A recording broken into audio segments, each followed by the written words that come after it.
Oi gente, eu sou o Neto, esse aqui é o canal 1000 Páginas e o livro de hoje é sobre LGBTs em robôs gigantes.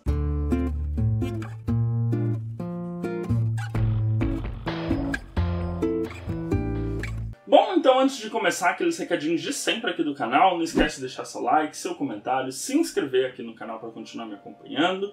E lembrando, no box de descrição, você que está procurando aquele presente de Natal de última hora, tem o link para a loja do Capitão Onigiri, bem como um cupom de desconto aqui do canal. Então você pode comprar quadrinhos, mangás, acessórios, complementos para sua coleção. E no momento de fechar sua compra com um cupom de desconto ainda tem um desconto ali, que é sempre muito mais gostoso. Bom, então hoje a gente vai falar de um livro que ainda não tem no Brasil, meninas e meninos também, tudo bom?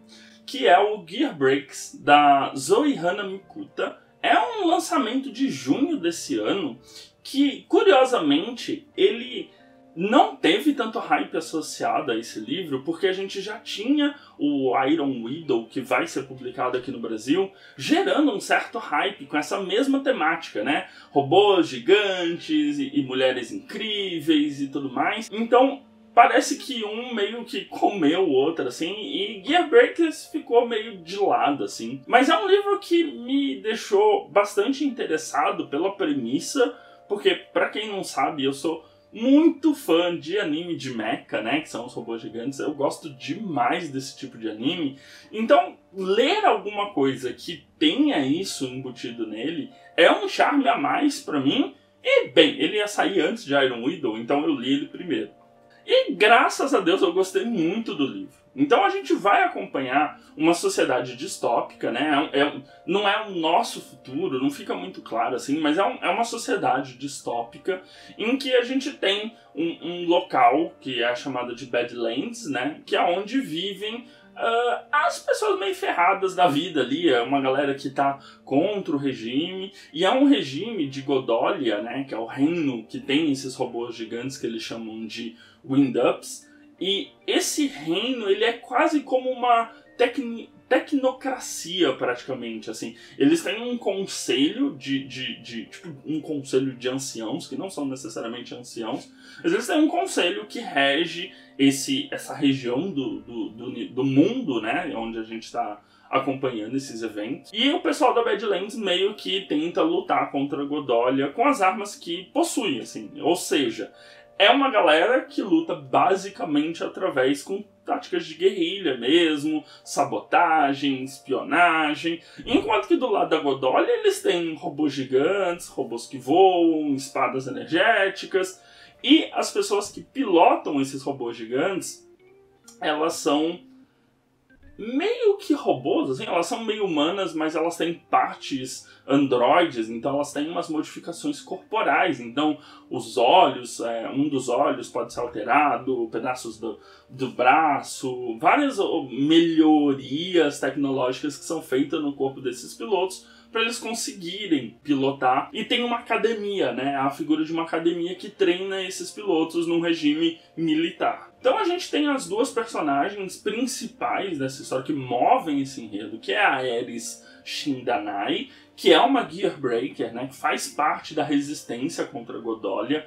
Ela é irmã de uma outra menina Shindanai também, que ajudou ela a criar meio que umas luvas especiais. A da irmã é uma luva térmica, né, meio que derrete coisas, calor e tal. E da Ares é uma luva de gelo, assim, né, meio criogênica. Então ela diminui muito a temperatura, e com essa diminuição ela consegue quebrar coisas, derrubar robô gigante, porque ela vai direto nas articulações e tal. E aí a gente tem a Ares, que é justamente quem a gente acompanha da resistência, e tem uma pessoa dentro de Godolia, que é a Sona, não confundir com a Sona do League of Legends, mas a gente tem a Sona, que é uma pessoa que está passando pela operação de alteração do corpo, né? Então ela está se transformando num ser tecnológico humano ali para poder pilotar os robôs. Só que ela odeia a Godolia, ela quer destruir o império da Godolia por dentro, porque alguns desses pilotos eles são coletados de regiões do país que foram atacados pelos Wind-Ups. Então ela é uma sobrevivente de um massacre que aconteceu, e ela meio que carregou essa raiva durante todo esse tempo. E aí, não é spoiler, porque isso é literalmente os primeiros 10% do livro. A Ares, em uma ação de sabotagem com o time dela, ela é capturada e a partir dessa captura ela é levada para o local dessa academia para ser torturada e tudo mais. A Sona conhece a Ares e as duas veem que tem elementos em comum. Só que aí a Sona precisa se abrir, contar a história dela e tudo mais. E a Ares precisa meio que saber que eu acho que eu posso confiar nessa garota, mas eu tenho que confiar desconfiando. Então o livro ele vai fazendo um capítulo para cada um, às vezes 2 capítulos com um com outra, para ir construindo esses contrapontos. De uma pessoa que cresceu em Godolia para se transformar numa arma humana e uma pessoa que cresceu nas Badlands com essa esperança que a resistência traz para ela. É uma coisa quase Star Wars, assim, nesse sentido de a gente tem uma resistência, a gente é muito mais fraco do que o Império, mas tem algumas figuras na resistência que são muito incríveis e elas guiam as pessoas normais para uma luta, elas unem as pessoas sob uma mesma bandeira. Eu gosto bastante que a própria autora define o livro como lutas de espadas em robôs gigantes e crianças com raiva. E é basicamente isso mesmo, a gente tem essa questão da distopia, dessas duas garotas tendo que trabalhar para fugir, para derrotar Godolia e etc. desse mundo, e a partir das duas conversando, interagindo com outras pessoas, a gente vai conhecendo outros locais e a história daquele local. Mas eu gosto muito que as pessoas morrem, elas verdadeiramente morrem, são assassinadas sem motivo, sem razão. É uma guerra, eles estão em guerra. As pessoas vão sair para uma missão, elas vão morrer. As pessoas, para fugir eu preciso matar uma pessoa, mesmo que ela seja minha amiga, eu vou matar. Então tem essa questão também bem visceral no livro, que às vezes distopia juvenil, às vezes finge que mortes não existem nesse tipo de universo. Mas a Zoe, ela pegou, abraçou isso e falou, não, nessa realidade é óbvio que as pessoas vão morrer, sabe? A gente tem um estado tecnocrático maligno e a gente tem pessoas normais sendo maceradas por esse estado. Então é óbvio que pessoas vão morrer e é óbvio que essas pessoas vão promover atentados de guerrilha para sobreviver, para tentar derrubar esse governo. Então, essa faceta de aceitar que essas coisas vão acontecer e pessoas efetivamente morrerem na narrativa é algo que eu gosto bastante e geralmente isso ocorre, sei lá, no terceiro livro de uma distopia tradicional e tal, que algumas pessoas morrem. Mas não, já nesse primeiro você já tem um monte de gente que já vai morrendo pelo caminho e isso é ótimo, assim. Vale dizer que as duas protagonistas, em algum momento, elas vão se tornar um interesse amoroso uma da outra, assim.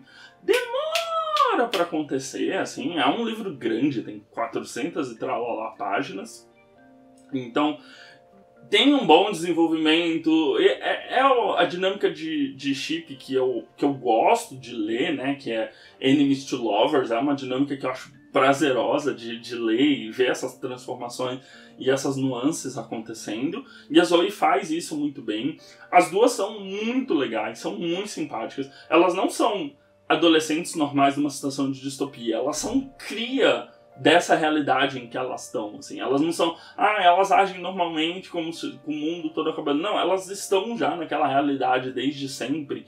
Então tem esse fator que eu gosto de as pessoas agem como umas pessoas criadas naquela situação, então vale muito a pena por conta desses fatores, assim. Uma coisa que eu não gostei muito é que, sim, não tem batalha de mecha, mas aí também tem a questão de ler inglês. Ler inglês às vezes é um pouco mais complicado mesmo, porque não está acostumado.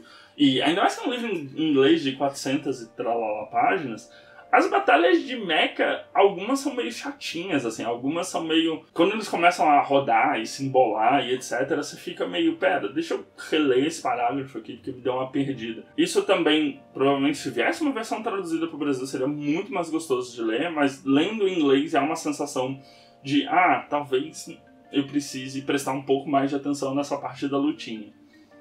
E acho que para terminar, um dos aspectos que eu gosto bastante dessa narrativa é como juventude é esperança nesse mundo, sabe?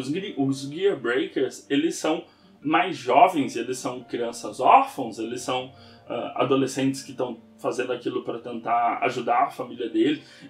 É uma força da juventude mesmo que faz essas atividades, mas eles não são infantilizados, assim.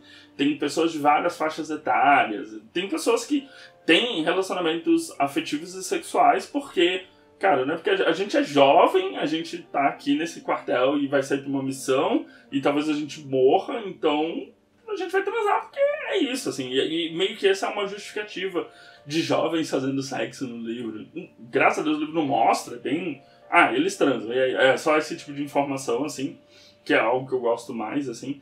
Mas tem essa preocupação em ser verossímil, em ser uma realidade que você olha e fala, provavelmente se eu tivesse nessa realidade eu estaria pensando similar a isso, assim. Não é a nossa moralidade imposta naquele mundo, é uma moralidade daquele próprio local. Infelizmente ou felizmente, esse livro ele termina num super gancho pra parte 2, que é Godslayer, já tá em pré-venda nos Estados Unidos. Mas vai ter que esperar, só vai sair em junho do ano que vem, né?